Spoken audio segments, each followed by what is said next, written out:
Hey, welcome back to the Transformation Trek. You've reached the final part of this exploration we've been on this season of what we've called the hard work of rest.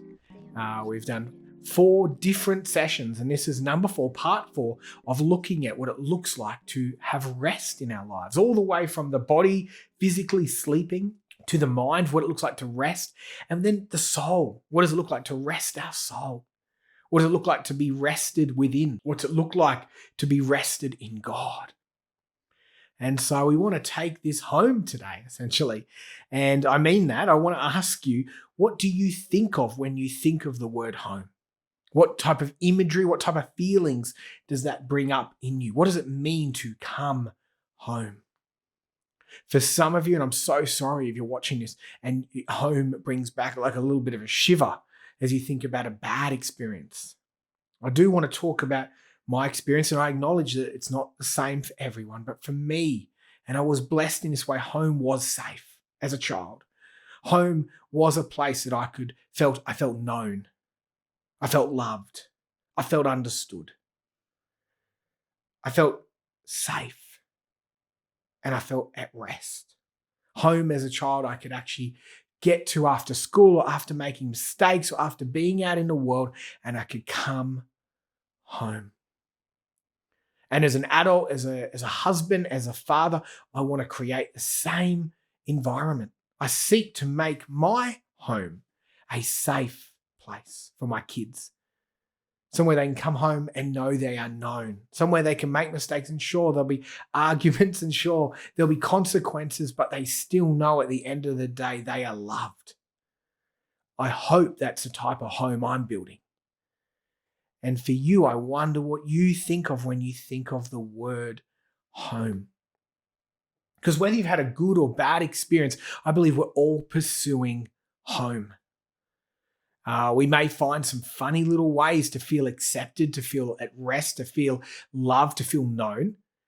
Dare I say that's probably what everybody is pursuing in some way, in different ways, and some ways are distorted. But in some way, everyone on this planet is trying to find their way home. And it was the same for the ancient Israelites, a group of people found in the Old Testament, which is the more ancient section of the library of books, 66 books that is the Bible. There's the Old Testament. In the Old Testament, we see the story of this group of people, the Israelites. And there's this section where they come out of slavery. And they're wandering through the desert with this promise that's been given to them from God. And you're going to kind of explore this in Hebrews 4 because it links back to this story. They've been promised a land. They've been promised a home. A promised land, in fact, it's called. And in that, they've been promised this rest. Because home and rest, they're promised that they will finally have a place to call their own. They'll finally build a place of safety. They won't be desert dwellers or slaves, they will be home. And the actual story ends kind of devastatingly because some of the people aren't able to enter the promised land because of the way they have obeyed or disobeyed God. And so they're not able to enter home. They're not able to come home. And while there is a promise of the life after with God and the ultimate home, they aren't able to enter it in their lifetime. And the next generation does enter the promised land, but they mess it up. And so this home is shown as only a temporary type of home. And in a sense, any home we find on earth, any home we build is only a temporary glimpse of what it means to truly come home, for our soul to truly be at rest. And so if we can't actually build an eternal home here, only in a sense build glimpses of it or have glimpses of it or see moments that feel right, feel like we are at home, then the writer of Hebrews asks the question, then how do we find that sense of home? How do we find true rest? Rest for our souls. And the writer of Hebrews suggests simply it is not found through religious acts. It's not found through earthly performances. We talk about practices all the way through the transformation trek, but practices that point ultimately to the source. Please know these practices aren't earning you something. They're a way of abiding. They're effort, not earning. They're practices, not performance. What am I trying to say? Well, I'm trying to say the exact same thing that the writer of Hebrews is telling us. The passage, Hebrews 4, that you're going to explore, that's in your practice guide for this part. And that is that true rest, true home, is found in the personhood of Jesus. That no matter where you are, in an unsafe place, in a troubled time, amongst a storm, ultimate rest in who you are, that you are known, that you are loved, that you are seen, that you are eternally safe, is found in Jesus. That is why Jesus, because he knows that.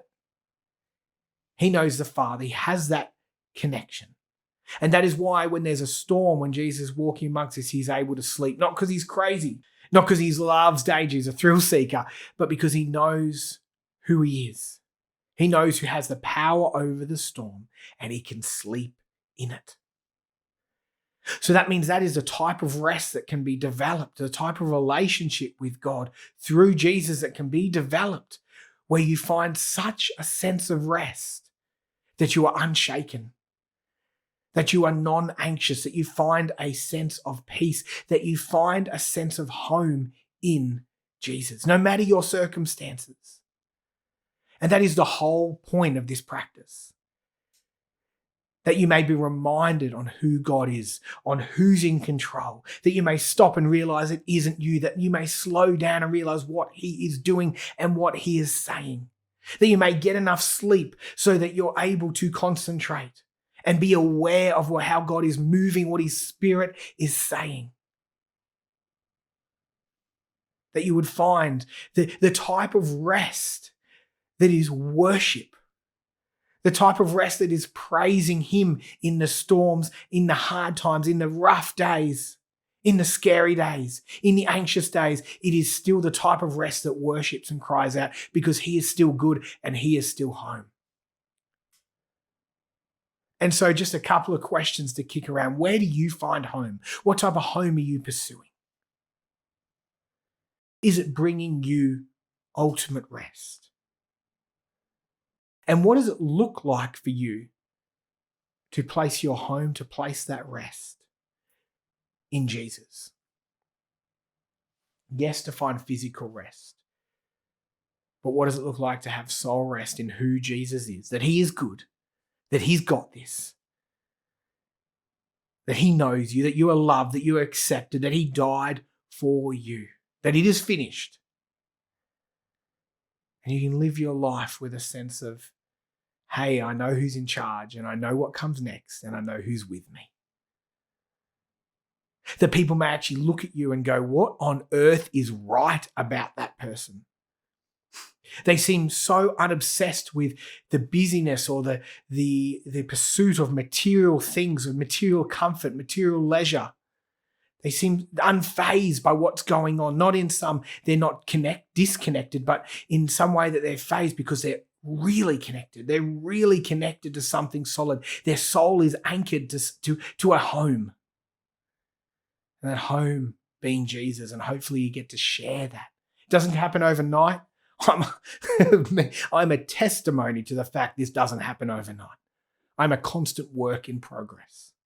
That's why I keep practicing, trying to point to something deeper, trying to remind myself, trying to abide in him. So what does it look like to find home in Jesus? What does it look like, as Hebrews says, to find rest in Jesus? I'd love you to kick that round. Comment below if you're watching this by yourself and you want to have a bit of a conversation, or you totally disagree with me. Bring it on. That's awesome. This is what it's about. Having a conversation. And if you're watching this with others, kick those questions around. Get the practice guide at transformationtrek.online. Look through those practices, and I look forward to seeing you in the next season. See you then.